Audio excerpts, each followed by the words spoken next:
Hello and welcome back to our channel. Over our last few videos, we've covered the really big picture fundamental stuff around investing for the very long run and getting your mix of assets roughly right to increase your chances of making strong returns and of reducing your risk of loss. I ended our last video by saying, if you've now worked out how much you can afford to invest each month and roughly how to allocate that money to aggressive versus defensive assets, the final piece of the jigsaw puzzle is to work out which specific investments you might consider.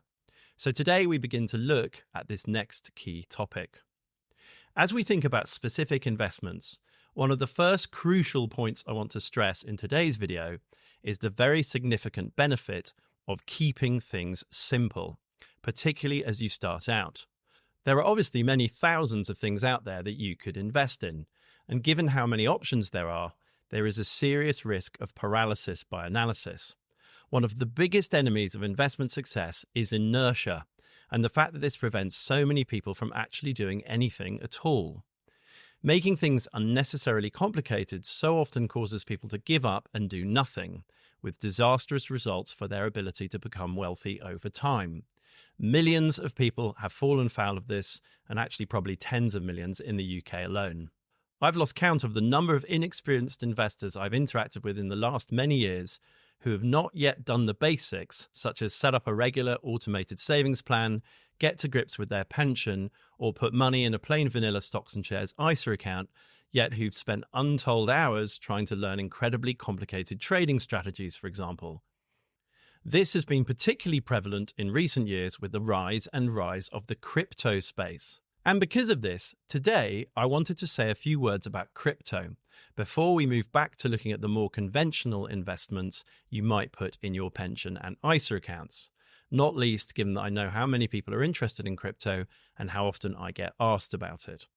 So the first thing I want to say is that I genuinely have nothing against crypto philosophically, big picture, as an investment at least.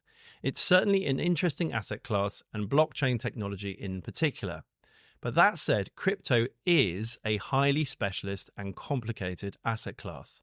And as a result, it really isn't compatible with the whole idea of keeping things simple and absolutely not a core part of your thought process when it comes to investing.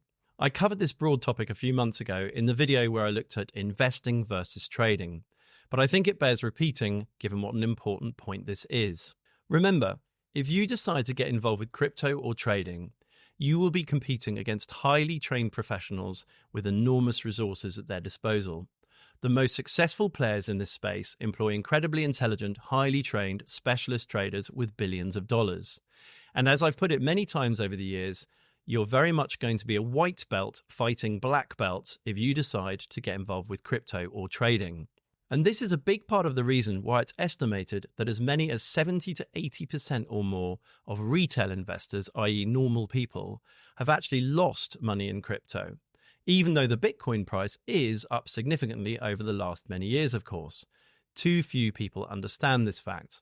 And today I wanted to highlight this reality and explain a bit about why this is. So in the crypto space in particular, there's a huge element of you only sing when you're winning, which can be alluring for inexperienced investors. And it's worth stressing that a particularly corrosive element of human psychology is that so many of the people who may indeed have made incredible returns in crypto at some point will more than likely give a great deal or possibly even all of those returns back in time for two fundamental reasons. First, human psychology. So to explain, making incredible supernormal returns and lots of money in a short period of time is obviously very addictive. And it gives people a false sense of how money and investment work in the real world, and particularly over many decades. All too often, people who've had this experience tend to have a very different attitude to risk than those who have not. And if you've made very significant returns, this will very likely affect your investing personality. It is likely that you will be far more inclined to take risk.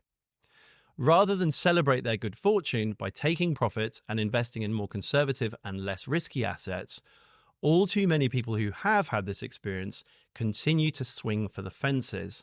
And this ultimately increases the chance that their ultimate end result will be that they eventually lose much of what they've gained in time. As an example of how this kind of psychology can work, many of you will be familiar with the famous American author and life coach Tony Robbins. In an excellent 2018 interview with leading business podcaster Tim Ferriss, Robbins gives an example of a property investor friend of his who was worth no less than $750 million in 2008.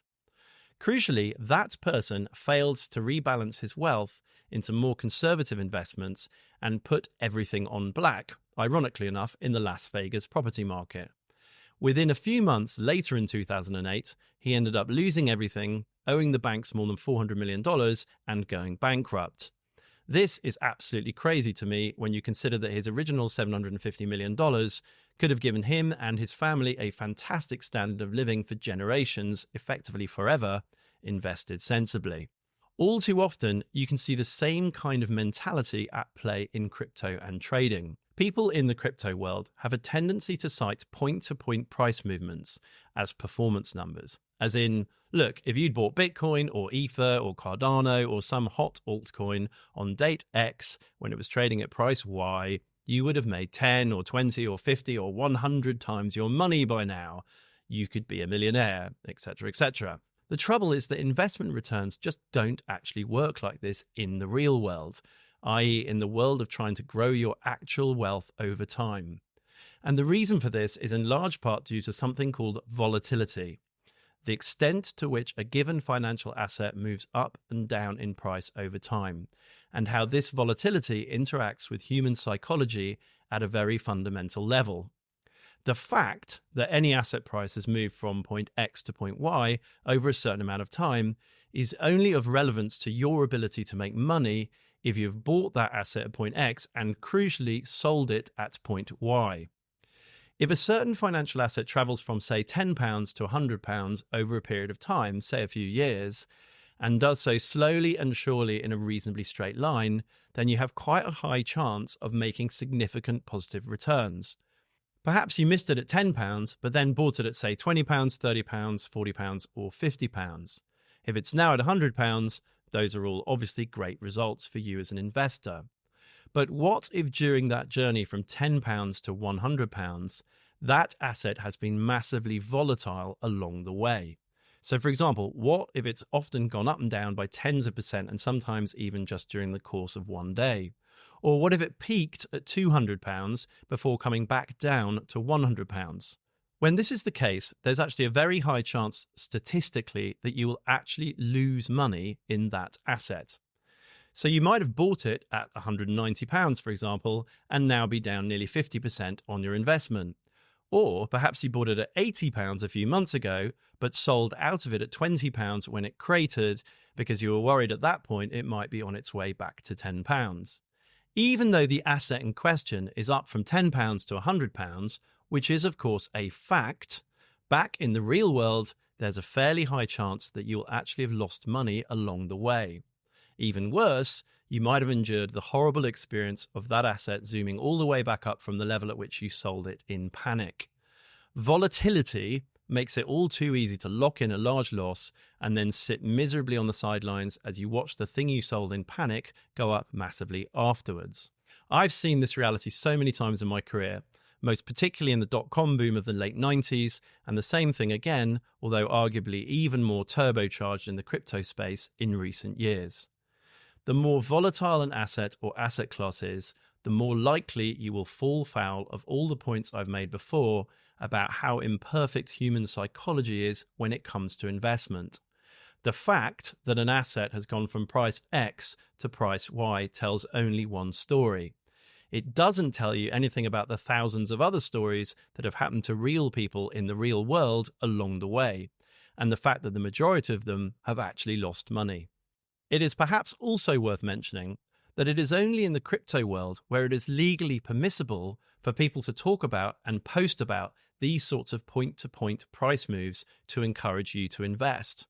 Because this sort of information is so fundamentally misleading, this is actually illegal in the world of regulated products such as funds and shares, where there are very strict rules about how performance numbers are shown. You can see the impact of volatility and the role played by human psychology in the crypto market from just how heavily correlated the volume of crypto commentary on social media is with the price performance of the asset class. When the price is at historically high levels, you see vast quantities of people talking about it on social media and even crowing about how much money they have made. But all too many crypto investors go amazingly quiet when the sector is down heavily. This, of course, is the precise opposite of what would be ideal for you as an investor looking at the asset class, if you want to make money from it at least. And this is a classic example of the points I've made in many of our other videos about how the way our brains work increases the likelihood that we will buy high and sell low. All that crypto noise when prices are high increases the risk that we buy at those high levels, yet there are far fewer voices to reassure us when prices have plummeted, increasing the risk that we sell out in a panic.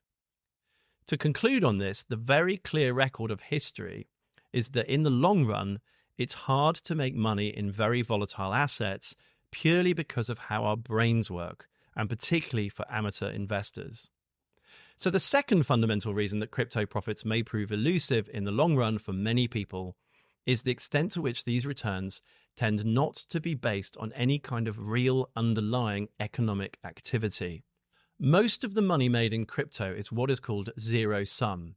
This means if you have won, it is likely to be because other people have lost.